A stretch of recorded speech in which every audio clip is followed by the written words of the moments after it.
আপনি যে প্রশ্নগুলো আনলেন সবই হচ্ছে আপনার ফ্যাসিস্টের বক্তব্য। এইবারের যেটিকে আপনি জনগণ এবং ছাত্রদের আন্দোলন আপনি বলছেন, যে আপনার কাছে কি মনে হয় না যে এই আন্দোলনটি বিএনপির নেতৃত্বে হলে, বা বিএনপি যত বছর ধরে এই আন্দোলনটি করতেছিল সে বিএনপির নেতৃত্বে যদি আন্দোলনটি সফলতা পেত, তাহলে আসলে এই যে সরকার এবং সরকারের মধ্যে যে বিভিন্ন দুর্বলতার কথা আমরা শুনছি নানাভাবে, সেটি হতো না? আবার অন্যভাবে প্রশ্ন করলে, যে এই আন্দোলনটিতে যে বিএনপি নেতৃত্ব দিয়ে সফল হতে পারলো না, সেইটাকে আপনি কিভাবে মূল্যায়ন করেন? দুটো জিনিস। একটা হচ্ছে যে এখানে আপনার বিএনপি নেতৃত্বে হলে অনেক ভালো হতো, বিএনপি নেতৃত্বে হয়নি এই কথাটা বলছেন কেন? বিএনপি তো এর মধ্যে শেষ দিন পর্যন্ত, শেষ মুহূর্ত পর্যন্ত ছিল এই আন্দোলনে। এই ছাত্র জনতার আন্দোলন শুরু হয়েছে 2 মাস হলো, তার আগে তো আমরা মাঠে, এবং আমরাই আপনার মাঠেছি, আমরা জেলে গেছি, আমাদের 60 লক্ষ লোকের বিরুদ্ধে মামলা হয়েছে, আমাদের 700-র উপরে মানুষ আপনার গুম হয়ে গেছে ইলিয়াস আলী সহ। এইটা তো আমরা, আমাদের 15 বছর ধরে এটা চলছে, এবং অকথ্য অত্যাচার নির্যাতন আমাদেরকে সহ্য করতে হয়েছে। এবং ছাত্ররা যখন এসছে তখন আপনার তারা যে প্রথমে কোটা আন্দোলন, তারপরে সেই হত্যা, পরে সাথে সাথে তারা আপনার এক দফা আন্দোলনে গেছে। We have given total support to them. আপনি সেই সময়কার পত্রিকাগুলো দেখুন, আমার বক্তব্যগুলো দেখুন। আমি প্রতিদিন সেই সময় আমরা প্রেস কনফারেন্স করেছি ওই কয়েকটা দিন। ওই দিন সম্পূর্ণ আমি ছিলাম। আমরা এখানে বিভক্তি আনতে চাই না।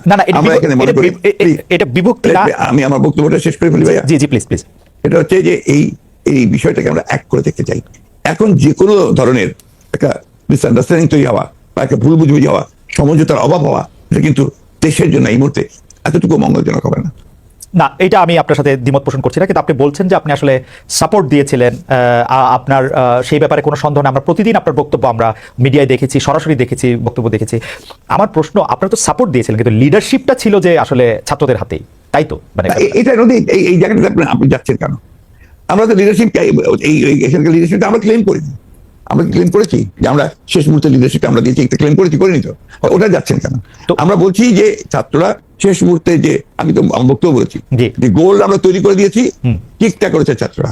ওকে, আমি বারবার বলেছি যেটা মাঠের মধ্যে বল তৈরি করে দিয়ে গোলের সামনে নিয়ে এসেছি আমরা, তারা কিক করেছে সেভাবে ফ্যাসিস্টের কাছে। একটা পয়েন্ট, আপনার কাছে কি মনে হয় যে ওই সময় যে সরকারটি গঠিত হলো, শেখ হাসিনা পালিয়ে যাওয়ার পরে যে সরকারটি গঠিত হলো, সেই সরকারটি গঠনের পরে যে সেই সরকারে কি আপনাদেরও থাকা উচিত ছিল? আপনার মনে হয় এরকম যে মানে এটা কি জাতীয় সরকার? না, আমি এই ব্যাপারে আমি খুব পরিষ্কার কথা বলি যে আমরা এই সরকারে থাকতে চাইনি। কারণ আমরা মনে করেছি যে মূল বিষয়টা যেটা থাকবে সেটাকে আপনার নিরপেক্ষ, নির্দলীয় হলে সব দিক দিয়ে ভালো হবে। সেই কারণে আমরা ওইভাবে কোনো পলিটিক্যাল গভর্নমেন্টের সময় আসুক সেটা নিয়ে আমরা কোনো কথা বলিনি, বরঞ্চ আমরা এই গভর্নমেন্টকে তৈরি করার ব্যাপারে আমরা সহযোগিতা করেছি। নির্দলীয় নিরপেক্ষ থাকুক, সেটা আপনারা চেয়েছেন। প্রশ্নতে পরে আসছি। আমি আমি আমি আমি যে প্রশ্নটি করতে চাই সেই প্রশ্নটি হচ্ছে যে অনেকের, মানে শুরুর প্রশ্নটি, সেটি অনেকের প্রশ্ন। আমাদের আসলে অনেকগুলি প্রশ্ন আছে আপনার কাছে। আপনার যে প্রশ্নের জবাব আপনি যেভাবে দিতে চান সেভাবে দিবেন, না দিতে চাইলেও আমরা দিব, মানে আমরা এটা নিতে পারবো, এত অসুবিধা নাই। আমাদের প্রথম যে প্রশ্ন সেটি হচ্ছে যে জনাব তারেক রহমান দীর্ঘদিন দেশের বাইরে আছেন। আমরা দেখেছি যে 5ই আগস্টে ক্ষমতার পট পরিবর্তনের পরে শেখ হাসিনা পালিয়ে যাওয়ার পরে তিনি ভার্চুয়ালি একটি জায়গায় তারপর দিনই ভার্চুয়াল বক্তব্য দিয়েছিলেন, বিভিন্ন অনুষ্ঠানে অনলাইনে সক্রিয় থাকছেন, বক্তৃতা দিচ্ছেন। কিন্তু বিএনপির পক্ষ থেকে কি আসলে, দেশের পক্ষ থেকে এই দাবি আছে তাকে দেশে আসার, বা তারা মানে বিএনপি কখন মনে করে যে জনাব তারেক রহমানের দেশে ফেরা উচিত, মানে সে সময়টা কখন হতে পারে? না, এখানে আপনার যে প্রশ্ন আছে তার মধ্যে 2-3টি আপনার দিক আছে। একটা হচ্ছে আপনার বলছেন যে বিএনপি দাবি তুলছে কিনা। এখানে এখন যে অবস্থা আছে তাতে বিএনপি দাবি তোলার প্রয়োজন নেই। এখন decided by Tarique Rahman himself, এবং পার্টিও সেটাই অপেক্ষা করছে। তার কতগুলো মামলা আছে, যে মামলাগুলো আপনার অনগোয়িং প্রসেসের মধ্যে আছে, কোর্টে আদালতে চলছে। আমরা যেটা সিদ্ধান্ত নিয়েছি যে এই মামলাগুলো শেষ করি দেশে আসবেন। এই প্রসঙ্গে আর কি, মানে এই 1-2 নম্বর প্রশ্নের প্রসঙ্গে শেষ প্রশ্ন, যে আপনি জনাব তারেক রহমানের মামলার কথাগুলি বলছিলেন, জনাব তারেক রহমানের মামলাগুলো থাকার কারণে কি তিনি দেশে আসার ব্যাপারে দেশকে নিরাপদ মনে করছেন না, এরকম কোনো কিছু কি আপনাদের মধ্যে মনে আছে? না, সেই ধরনের কিছু ব্যাপার নয়। তার মামলাগুলো আমরাই চাইছি, দল চাইছি আমরা তাকে একেবারে আমরা পুরোপুরি ভাবে মামলা মুক্ত করে নিয়ে আসতে চাই। যেহেতু তার মামলাগুলো সবই মিথ্যা মামলা, সাজানো মামলা, যার সমস্ত এভিডেন্সেস আর দেয়ার, সেই ক্ষেত্রে তার যত দ্রুত সম্ভব আমরা আশা করি যে মামলাগুলো নিষ্পত্তি হয়ে যাবে। তারেক রহমান সাহেব এখনো দেশে ফিরেন নাই, তো এইটার ক্ষেত্রে কি -2 কোনো আশঙ্কা আপনাদের মধ্যে রয়েছে কিনা অন্তর্বর্তী সরকারকে নিয়ে? এই -2 তো এসেছিল আপনার 1/11-এ। এখন আপনার এই -2 কোনো সমস্যা নেই। কারণ হচ্ছে যে আমরা আগেই বলেছি, আমি গতকাল একটা ইন্টারভিউতে বলেছি যে বিএনপিকে এখন আর কেউ মাইনাস করতে পারবে না। 2 নম্বর হচ্ছে আওয়ামী লীগ যদি নিজেরা মাইনাস হয়ে গিয়ে থাকে তো সেটা তো আওয়ামী লীগ হয়েছে, কারণ সেটা দেশেই নাই, তার নেত্রী পালিয়ে গেছে। সুতরাং আপনার এই জায়গাতে তো তারা নিজেই চলে গেছে। এখানে একটা জিনিস আমাদের সবসময় মনে রাখতে হবে, যে রাজনৈতিক দলটি পলিটিক্যালি ব্যাংক্রাপ্ট হয়ে যায়। আওয়ামী লীগ এখন আসলে পলিটিক্যালি ব্যাংক্রাপ্ট একটা রাজনৈতিক দল। আগে থেকে বলছিলাম কথাটা আর কি। তার কোনো রাজনীতি নেই। সে ক্ষমতাকে এমন ভাবে ব্যবহার করেছে তাদের ব্যক্তিগত স্বার্থে, দলীয় স্বার্থে না, প্রত্যেকের ব্যক্তিগত স্বার্থে। They have minted money like anything. দেশকে তারা একেবারে ফোকলা করে দিয়েছে এবং সেই দেশকে ফোকলা করে দিয়ে পালিয়ে গেছে এবং এটা জনরোষে পালিয়েছে। নর্থের যে কোনো মিলিটারি কু বা কিছু হয়েছে, পিপলস রেট, জনরোষ, সেই রোষে তাকে পালিয়ে জীবন বাঁচাতে পালিয়ে যেতে বাধ্য হয়েছে। এই বিষয়গুলো আমাদের মাথায় রাখতে হবে। আমরা কোনো মতেই যেন চেষ্টা না করি যে এটাকে কোনো মতে খাটো করা। ফ্যাসিস্ট আওয়ামী লীগ রেজিম এতে বাধ্য হয়েছে দেশ থেকে পালিয়ে যেতে জনরোষে। ওকে, গত 15 বছর আওয়ামী লীগের শাসনকে যে ফেসিবাদী বলা হচ্ছে এবং তার যে পালিয়ে যাওয়াটা, যেটি আসলে আপনি এখন বর্ণনাও করলেন, দুর্নীতি, তারপরে নানা ধরনের নানা কারণে, কিন্তু তার পেছনে আপনাদের আমলে যে 20 বছর আগে 21 আগস্টে গ্রেনেড হামলা, বিচারকদের বয়স বাড়িয়ে তত্ত্বাবধায়ক সরকারকে প্রশ্নবিদ্ধ করার মাধ্যমে শেখ হাসিনাকে কর্তৃত্ববাদী শাসনের দিকে নিয়ে যাওয়া, এ নিয়েও আসলে নানা ধরনের আলোচনা আছে। এই দুটি ঘটনা যদি হাইন্ডসাইড আপনি একটু দেখেন, যে মানে যেগুলি হচ্ছে ক্রাইমের ঘটনা, অর্থাৎ হচ্ছে 21 আগস্টের গ্রেনেড হামলা, 10 ট্রাক অস্ত্র, আবার অন্যদিকে তত্ত্বাবধায়ক সরকার ব্যবস্থাটাকে একটা এরকম জায়গায় নিয়ে যাওয়া, এই দুটিকে আপনি আপনার মূল্যায়ন আমরা একটু শুনতে চাই। যে দুটি আপনার 21 আগস্টের যে ঘটনা, এই ঘটনার সঙ্গে বিএনপিকে জড়িত করা এবং বিশেষ করে তারেক রহমান সাহেবকে জড়িত করা, এটা পুরোপুরি ভাবেই রাজনৈতিক উদ্দেশ্য প্রণোদিত। এটা কোনো মতেই বিএনপির সঙ্গে জড়িত তো নয়, বরঞ্চ আমি মনে করি যারা বিএনপিকে শত্রু হিসেবে চেনে তারা জড়িত। এবং এখানে বেনিফিশিয়ারি কারা হয়েছে সেই বিষয়টা আমাদেরকে অবশ্যই লক্ষ্য রাখতে হবে। 21 আগস্টের মামলায় who was the beneficiary? Beneficiary was Awami League. কারণ বিএনপি ক্ষমতায় থেকে সে এমন কোনো ঘটনা ঘটাবে কেন যে ঘটনা তার বিপক্ষে যাবে? এটা 1 নম্বর। আর আপনি যে প্রসিডিংস গুলো দেখেন সমস্ত, আপনি তো একসময় বিচার বিভাগের মানুষ ছিলেন, দেখবেন যে তারেক সাহেবকে এখানে জড়িত করা হয়েছে 4টা আপনার আইও চেঞ্জ করার পরে। সর্বশেষ যে আইও নিয়ে আসা হয়েছে সেটা হচ্ছে আওয়ামী লীগ দলীয় ভুক্ত তাহার এখন যে আপনার নিজে থেকেই তাদের নির্দেশে সে এই চার্জশিটটা করেছে, যার কোনো সম্পর্ক নেই। অন্যদিকে যে আপনার মূল আসামি ছিল, ভদ্রলোকের নাম আমি ভুলে যাচ্ছি, মৌলানা মুফতি মোহাম্মদ, তিনি তাকে দিয়ে 164 দিন তাকে টর্চার করে তাকে দিয়ে একটা আপনার স্টেটমেন্ট করে নিয়েছিল। পরে দেখা গেছে যে উনি নিজেই সেটাকে আবার বলেছেন যে এটা আমাকে টর্চার করে নেওয়া হয়েছে। এবং দেখেন কিভাবে কি মারাত্মক ঘটনা, কোথায় চলে গিয়েছিল সবকিছু। এবং he was hang before the trial was complete.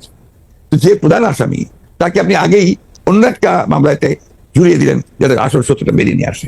তো এই কথাগুলো কিন্তু কেউ আপনার ইনভেস্টিগেটিভ জার্নালিজম করে না, যার ফলে এই বিষয়গুলো আসে। আপনারা পলিটিক্যাল জিনিসটাকে নিয়ে চেষ্টা করেন, ওটা দিয়ে why did you try to go deep into it?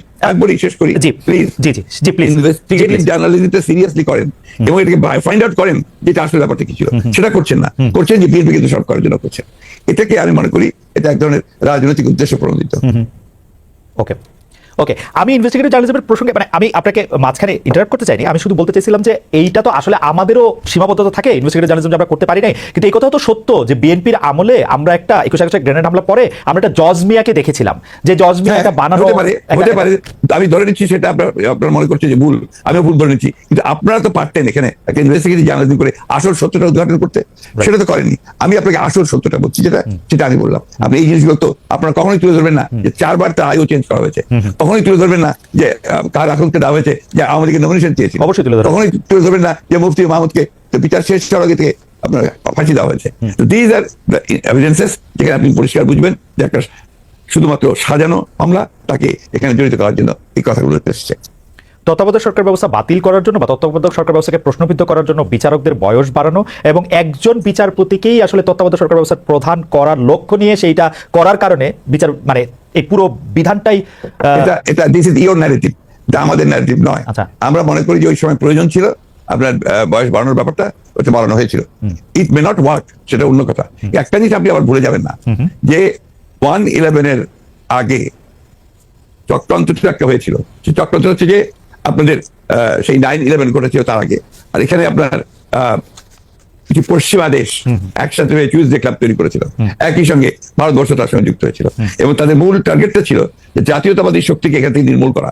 এবং যেহেতু তারেক রহমান সাহেব জাতীয়তাবাদী শক্তির উঠতি নেতা ছিলেন, হি ওয়াজ দ্য রাইজিং লিডার, সুতরাং তাকে আপনারা মেলাইন করার জন্য, ভাবমূর্তি নষ্ট করার জন্য একটা পরিকল্পিতভাবে এই চক্রান্তগুলো করা হয়েছে এবং এই ক্যাম্পেইনটা চালানো হয়েছে, হুইচ ইজ টোটালি পলিটিক্যাল।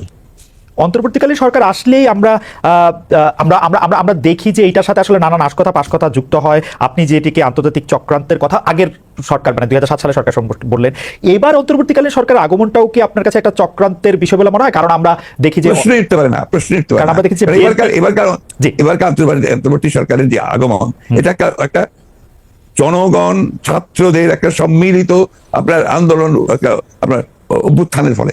এখানে আপনি চক্রান্ত দেখছেন কোথায়? আমি এটাকে দেখছি যে এটা একটা বাংলাদেশের জনগণের একটা পুরোপুরিভাবে একটা বিপ্লবের আকাঙ্ক্ষা থাকিতে এসেছে, এবং সেখান থেকে এসেছে they want to get rid of this fascist government, Hasina government, the murderer. তার বিরুদ্ধে আজকে আপনার জনগণ ফুঁসে ওঠে। আপনি চিন্তা করে দেখেন, আপনি তো দেশে ছিলেন না, জি, জি। সেই সময় যদি দেশে থাকতেন তাহলে দেখতেন শিশু, নারী, বৃদ্ধ কেউ ঘরে ছিল না, সব বেরিয়ে পড়েছিল। না, কারণ না, দেশে- এই ফ্যাসিস্ট আমেরিকার গাতে প্রায় শত শত হাজার হাজার ছেলেমেয়েরা নিহত হয়েছে, হত্যা করেছে। না, দেশে না থাকলেও আমি আসলে এই খবরগুলি সবসময় দেখছিলাম আমার নিজস্ব সোর্স থেকে। আমাদের লোকজন তখন- এখন তো আমি মনে করি যে আমাদের সকলের উচিত, যারা আমরা দেশকে ভালোবাসি, গণতন্ত্রে বিশ্বাস করি, আমাদের এই বিষয়গুলোকে হাইলাইট করা। না, আমরা ফ্যাসিস্টদের যে বয়ান, যে বক্তব্য, সেই বক্তব্য যেন ফিরে না যায়। না, অবশ্যই। আপনি যে প্রশ্নগুলো আনলেন, সবই হচ্ছে আপনার ফ্যাসিস্টদের বক্তব্য। ওকে, আমি ওই সময়কার কথায়, আমি আপনার কথায় একমত যে এই বয়ানগুলি আওয়ামী লীগ আসলে গত 15 বছর ধরে বিভিন্নভাবে বিভিন্ন মাধ্যমে এটা দিতে চেষ্টা করেছে। আমরাও আপনার মাধ্যমেই বা বিএনপির শীর্ষ নেতৃবৃন্দের মাধ্যমে সেটি আসলে আপনাদের অবস্থা জানতে চেয়েছি, আপনারা কনসিস্টেন্টলি আপনাদের অবস্থা জানিয়েছেন। আমি এই সময়কার কথায় আসি। ডক্টর মোহাম্মদ ইউনূস এই সরকারের প্রধান হবেন, এটি বাছাই কি আপনাদের ভূমিকা ছিল? অবশ্যই আমরা সবাই মিলিত আমার কথা বলেছি, ছাত্ররা বলেছে, কারণ আমাদের সামনে অপশন তো খুব কম ছিল যে কয়জন ব্যক্তি সারা দেশে সর্বজনপ্রিয় হবে অথবা আপনার সকলের কাছে গ্রহণযোগ্য হবে। সেটা তার মধ্যে doctor Yunus definitely number one. ইতিহাসের খাতিরে একটু জানতে চাইছি, was he the only option? No, not necessarily only option, but he was the number one option. এবং আপনাদের মাধ্যমে সেটা টেবিল হয়েছিল? Definitely. ওরা ছাত্ররাও করেছে, দিয়েছে, আমরাও দিয়েছি।